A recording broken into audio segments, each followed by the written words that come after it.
Assalamualaikum warahmatullahi wabarakatuh. Teman-teman semua, saya masih ingin berbagi kisah dengan teman-teman semua tentang keajaiban salawat. Jadi ada 3 kisah pribadi saya yang ingin saya share di sini. Pertama, waktu saya masih di Yogyakarta, eh, saya pada awalnya awal sekali saya mendengar ceramah Ustadz Yusuf Mansur waktu itu tentang keajaiban salawat. Jadi ketika saya sedang tidak punya apa-apa pun, ya saya nggak punya uang di ATM, saldo saya cuma tinggal 2.000 lagi, 2.000 rupiah lagi. Kemudian waktu itu tidak ada apa-apa di rumah. Saya kan waktu itu masih kuliah dan kos, tidak ada beras, tidak ada bahan makanan untuk dimakan dan uang belanja pun nggak ada. Jadi saya mencoba tipsnya Ustadz Yusuf Mansur sekaligus seperti penasaran apa benar dengan salawat kita bisa dibantu oleh Allah SWT. Maka karena saya nggak punya uang, saya coba untuk mensalawatkan ATM saya. Jadi saya pegang ATM, ya. Kemudian saya salawatkan 1.000 kali. Allahumma sholli ala sayyidina Muhammad, Allahumma sholli ala sayyidina Muhammad, Allahumma. Saya salawatkan 1.000 kali. Kemudian saya sholat duha waktu itu, saya coba lagi, salawat lagi, 1.000 kali lagi. Saya doa, ya Allah, ya Rahman, kalau memang benar ya Allah, dengan segala keberkahan salawat ini, aku minta kepadamu agar engkau isi uang pada ATM ini, begitu. Jadi waktu itu kan saya kebetulan ada teman mau ikut dakwah 3 hari itikaf di masjid. Semasa itu saya ingin bergabung dengan mereka, tapi karena saya nggak punya uang sama sekali, saya agak sungkan, agak sedikit malu bergabung. Saya berjanji, ya Allah, jika memang engkau memberikan uang ini pada ATM nanti, ya Allah, dengan berkat salawat ini, maka saya berjanji akan ikut dengan mereka.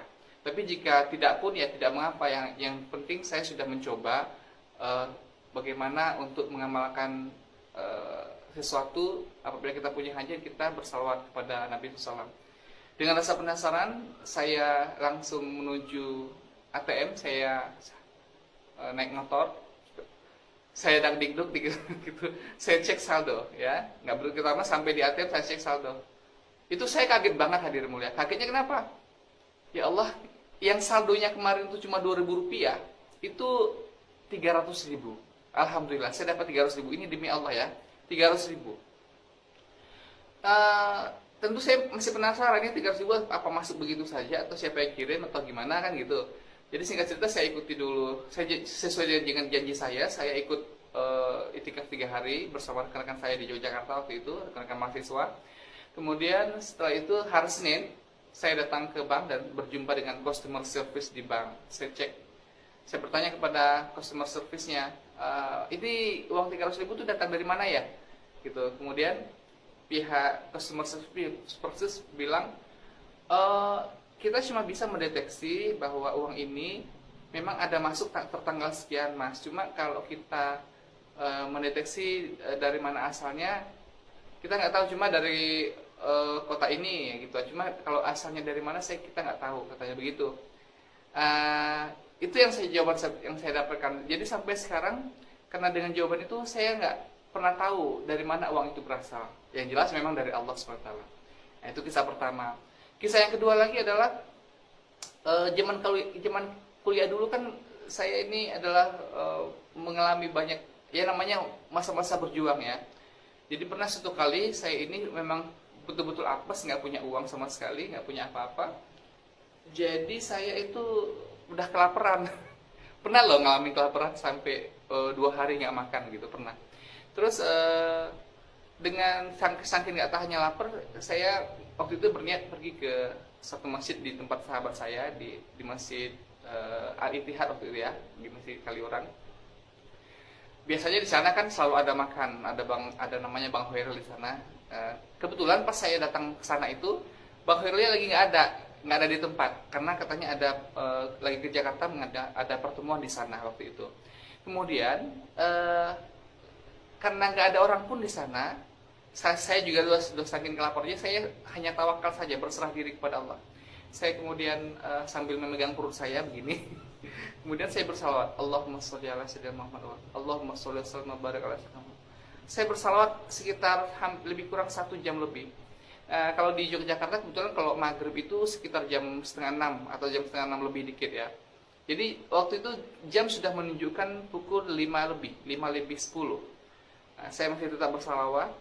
Singkat ceritanya, ketika saya bersalawat itu, ini karena saking udah laparnya, saya sambil berdoa, ya Allah, nggak tahan lagi lah, ya Allah, lapar banget ya Allah, Kau berikanlah aku makan ya Allah pada hari ini. Saya berdoa begitu. Kemudian nggak tahu ya tiba-tiba ada sepeda motor datang ke masjid. Ada satu pasang sepeda motor datang, ada laki-laki dan perempuan datang. Kemudian membawa bungkusannya berupa makanan, nasi bungkus dan lauk pauk dan segala macam. Kemudian karena saya sendiri di sana, dia bilang, Assalamualaikum Mas, mau jumpa pengurusnya, dia bilang begitu. Oh, pengurusnya lagi nggak di sini, saya bilang. Ya udah sama Mas aja nggak apa-apa. Ini Mas ada rezeki untuk orang-orang di masjid katanya. Apa itu? Saya bilang ini ada dari warung Grompol di belakang itu ada nasi, ada lauk pauk. Jadi tadi Ibu bilang untuk hari ini kita tutupnya lebih cepat. Jadi semua kelebihan yang belum terjual di warung ini dibungkus dan diberikan ke masjid, katanya begitu. Dan ini buat siapa? Ya buat siapa aja yang ada di masjid, katanya. Jadi itu kemudian nasi dan lauk pauknya diserahkan kepada saya. Ya udah, karena cuma saya sendiri yang ada di masjid, akhirnya semua makanan itu ya sama saya jadinya gitu. Ya karena waktu itu memang juga saya berniat puasa, saya makan menunggu sampai habis sholat maghrib ya. Kemudian ya saya makan dengan ada 2-3 orang ditemani beberapa orang karena makanya sudah selesai sholat maghrib. Itu banyak banget.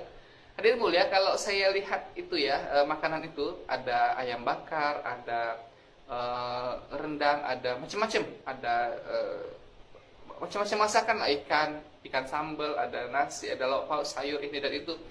Itu mungkin kalau di total dirupiahkan itu bisa mencapai sekitar 150 sampai 200 ribuan lah gitu. Bayangkan hadirin mulia, saya keajaibannya di mana? Ketika lapar, bagi Allah SWT gerakkan hati orang untuk mengantarkan nasi kepada saya di masjid itu begitu, tanpa dan kemudian diarahkan kepada saya dan saya bisa menikmati makanan tanpa dengan uang sedikit pun. Dengan hanya membaca salawat kita bisa makan enak gitu. Nah itu pengalaman saya tentang keajaiban salawat. Kemudian yang kemarin saya juga bikin paspor.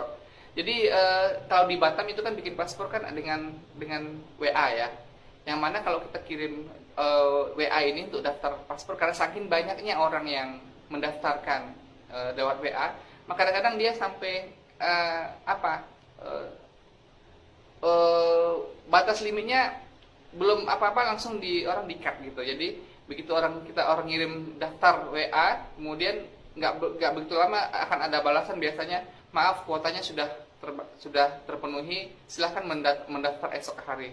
Jadi ada orang yang memang mendaftar di WA itu sudah sebulan, bahkan ada 6 bulan begitu terus nggak pernah dapat gitu ya.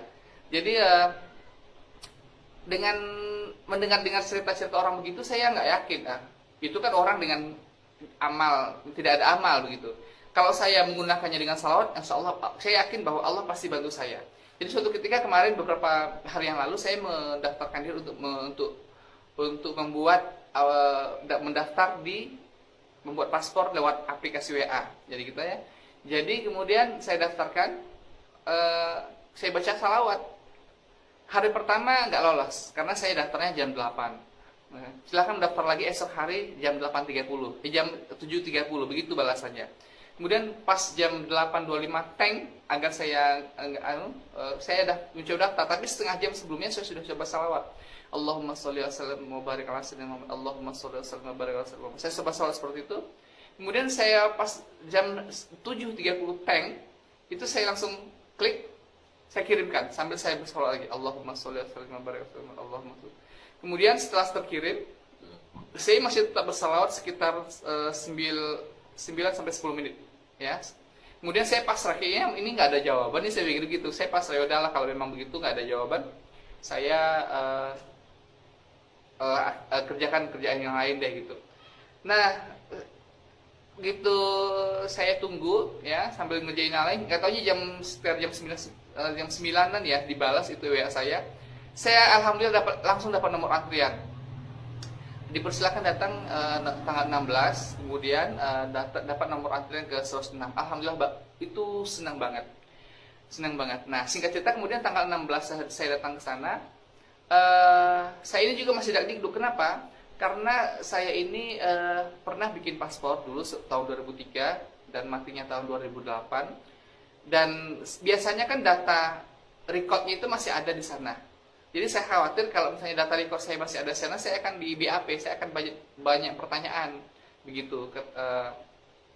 Makanya kalau memang biasanya kalau banyak pertanyaan itu kan akan banyak prosedurnya juga. Biasanya diminta surat kehilangan lah apa, karena paspor saya yang lama dulu tuh udah hilang, jadi saya nggak tahu lagi nomornya berapa gitu. Jadi ya Allah, saya minta dengan salawat, ya Allah, dengan salawat ini aku mohon kepadamu, nggak mudahkan aku. Singkat ceritanya ketika saya dipanggil, kemudian menghadap kepada pewawancara itu yang sudah sore ya, sudah habis asar ya. Pewawancara itu saya ditanya bagaimana, pernah bikin paspor sebelumnya? Saya ditanya, jawabannya agak gugup. Kayaknya sih, saya bilang begitu. Jangan kayaknya, yang benar nih mas katanya. Jadi ya iya, saya jujur, saya utarakan yang sebenarnya seperti apa. Kemudian dia bilang begini, nah kemudian kalau kamu nanti terbukti bahwa data kamu masih terrecord di sini, itu kamu nggak bisa bikin paspor loh. Kamu harus di BAP dulu, diwawancara dulu, dan kamu harus mengurus prosedur surat kehilangan yang dulu, katanya begitu. Jadi saya termati dari tadi pagi ya, sebelum saya sudah bersalawat, ya Allah dengan salawat ini kemudian aku mudahkan aku ya Allah. Sehingga ketika dia cek di komputer ternyata recordnya sudah nggak ada. Dan alhamdulillah saya langsung bisa bikin paspor dan bikin e-paspor ya. Nah kemudian ketika kan saya itu dipanggil ngantrinya banyak banget. Itu karena ada mati listrik di sana, jadi sampai sore pun masih banyak sekali orang-orang yang belum dipanggilan untuk wawancara dan foto untuk pembuatan paspor. Jadi waktu sudah menunjukkan pukul 5, jam 5 lebih, 5 lebih 10. Saya bersalawat, ya Allah, aku mohon kepadamu, jangan sampai aku ini sampai maghrib di sini. Mudahkan aku ya Allah agar aku begitu pas pada sholat maghrib sudah berada di rumah ya Allah. Saya berdoa begitu, kemudian ya saya bersolat terus. Singkat cerita nggak begitu lama, saya jam 17:20 saya sudah dipanggil. Kemudian saya menghadap dan prosesnya sangat cepat. Begitu sudah diwawancara langsung difoto. Udah langsung pulang, langsung bayar, udah begitu. Alhamdulillah di perjalanan saya bisa langsung sholat maghrib berjamaah walaupun nggak sampai rumah. Cuma dimudahkan begitu, tidak sampai maghrib di sana dan sesuai dengan harapan saya begitu.